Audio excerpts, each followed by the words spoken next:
Hey guys, happy Monday. We are coming off of like the most amazing weather here in Wisconsin.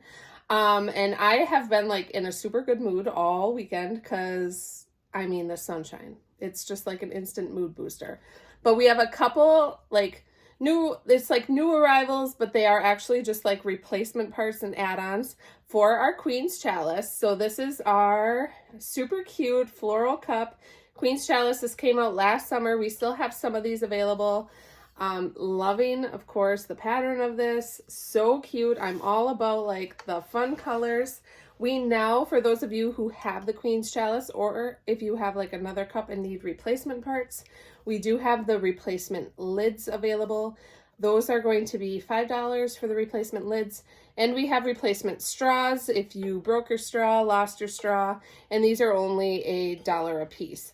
But we have this fun new add-on, a little straw topper. When I saw these, I was like, yep, they go with the Queen's Chalice so good with that little pop of flower. Anything but ordinary here at the Retro Queen. Something with a little more fun and pizzazz. So we have this available in a bunch of different colors.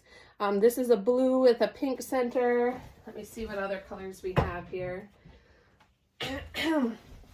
We also have this teal with a purple center, white and pink. Ooh, that matches my shirt there. This is like a lighter blue with a purple. Then this is like a tan with a little touch of pink with the purple in the middle. And then we have the purple with the pink in the center. So stinking cute. These are going to be $3 for the straw toppers. Again, if you have our Queen's Chalice and want this little add-on, whoops, go ahead. Otherwise, if you have like a Stanley cup or anything like that, definitely can do these as a fun little add-on as well. So I will have these available on the website. I will post that link below, but I hope you guys love these new replacement parts and the fun little add-ons.